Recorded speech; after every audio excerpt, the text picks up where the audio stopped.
فريضة العلم على كل مسلم. السلام علیکم ورحمۃ اللہ وبرکاتہ۔ آج ہمارے معاشرے میں ایک بیماری بڑی کثرت سے پائی جاتی ہے، وہ بیماری ہے قرضے کی بیماری۔ ذرا کچھ کسی پر تنگی آ جاوے، کام ٹھپ ہو جاوے یا کوئی اور دقت پریشانی لاحق ہو جاوے، بس اس کے ذہن میں کیڑا پھر جاتا ہے کہ قرضہ لے لوں اور اپنے کام کو چالو کروں اور اپنی مشکل سے نکلنے کے لیے کوئی کوشش کروں۔ قرضے کی طرف دوڑتے ہیں کہ قرضہ لے لیں اور مصیبت سے چھٹکارا پا لیں۔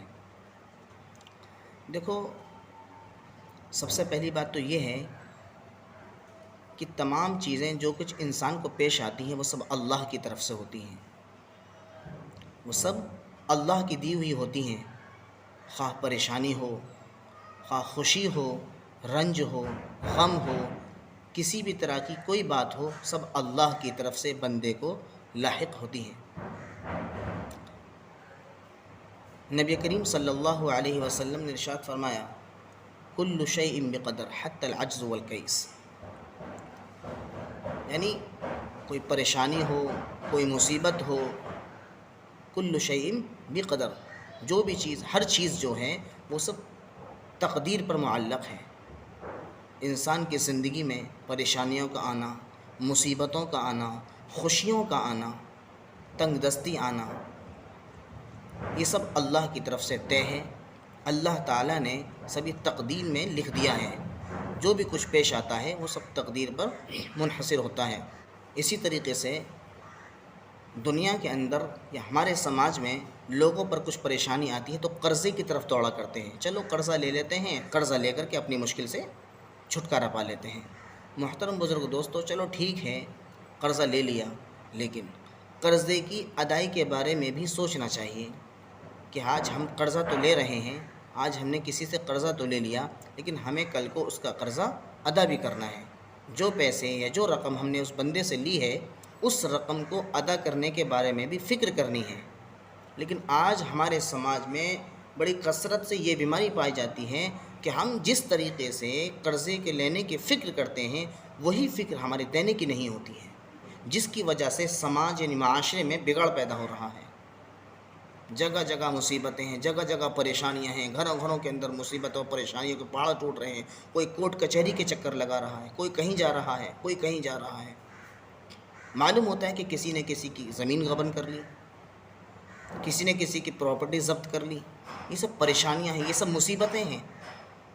محترم بزرگ دوستو، اللہ کے نبی صلی اللہ علیہ وسلم نے ارشاد فرمایا، نفس المؤمن معلقۃ بدینہ حتی یقضی عنہ، رواہ الترمذی۔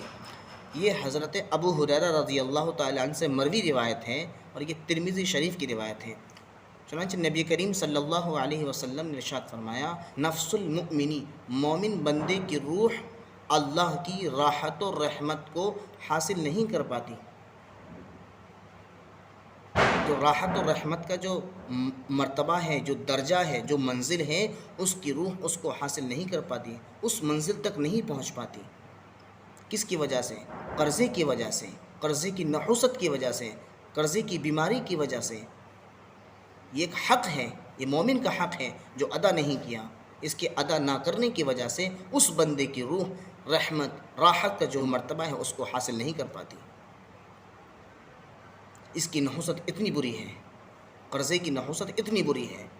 یہ مومن کا حق ہے، یہ مومن کا حق ہے جس کو ادا نہیں کیا اور جس کے ادا نہ کرنے کی وجہ سے اس کے ساتھ ایسا حشر ہوتا ہے۔ حتی یقضی عنہ، یعنی جب جیسے ہی اس کا یہ حق ادا کر دیا جاتا ہے تو راحت و رحمت کا جو درجہ ہے وہ اس کو پا لیتی ہے۔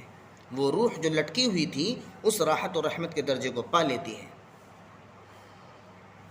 اتنی بڑی مصیبت، اتنی بڑی بیماری ہے، یہ اتنی بڑی برائی کی جڑ ہے کہ اللہ رب العزت کی طرف سے جو طے شدہ جو مقام و مرتبہ ہے، راحت و رحمت کی جو منزل ہے، اس کو وہ حاصل نہیں کر پاتی ہے۔ لیکن آج ہم اس کو ہلکے میں لے جاتے ہیں، ارے جو ہوگا سو دیکھا جائے گا، جو ہوگا سو دیکھا جائے گا۔ ہم نے کون سی اس کی لمبی چوڑی رقم مار لی ہے، ہم نے کون سی اس کی بہت بڑی پراپرٹی ضبط کر لی ہے، محترم بزرگوں دوستو، مسئلہ پراپرٹی کا نہیں ہے، مسئلہ کروڑوں روپے کا نہیں ہے، مسئلہ ہے حق کا۔ اب اس بندے کا خواہ 1 روپیہ ہو، چونی بھر چیز ہو یا کوئی دوسری چیز ہو، مسئلہ اس کا ہے، مسئلہ ہے حق کا۔ ہم حق میں تھوڑی چیز ہو چاہے زیادہ چیز ہو، اگر اس نے سوال کر لیا تو معاملہ خراب ہو جائے گا۔ کل اللہ رب العزت کے سامنے جب سب لوگ جمع ہوں گے اور جس کا کسی پر قرض ہوگا اور اس نے سوال کر لیا، اللہ رب العزت کے سامنے ہم کیا جواب دیں گے؟ ہم نے لوگوں کے حقوق مارے ہوں گے، ہم نے بیماروں کو پریشان کیا ہوگا، ہم نے پڑوسیوں کو پریشان کیا ہوگا، ہم نے لوگوں کے حقوق دبائے ہوں گے۔ محترم بزرگ دوستو، بڑی ٹیڑھی کھیر ہے، بہت نازک مسئلہ ہے، سمجھنے کی ضرورت ہے، فکر کرنے کی ضرورت ہے۔ اللہ کے نبی صلی اللہ علیہ وسلم نے فرمایا، عقل مند شخص وہ ہے جو مرنے سے پہلے مرنے کے بعد کی تیاری کرے۔ یہ کہاں کی عقل مندی ہے؟ چاہیے ہمیں یہ کہ ہم اپنی آخرت کی تیاری کریں، ہم اپنی آخرت کو سنواریں، لیکن ہم اپنی آخرت کو پس پشت ڈال کر ہم اپنی دنیا میں مگن ہیں، دنیا کمانے کے چکر میں ہیں، خواہ وہ مال حرام ہو، خواہ وہ مال حلال ہو، کسی بھی طریقے کا مال ہو، سب لے آؤ، سب اتارنے پہ لگے ہوئے ہیں۔ آخرت کی کوئی فکر نہیں ہے کہ اللہ رب العزت اس سے متعلق سوال کرے گا یا نہیں کرے گا، پتہ سب کچھ ہے، کرے گا، لیکن تب بھی خواب غفلت میں پڑے ہوئے ہیں۔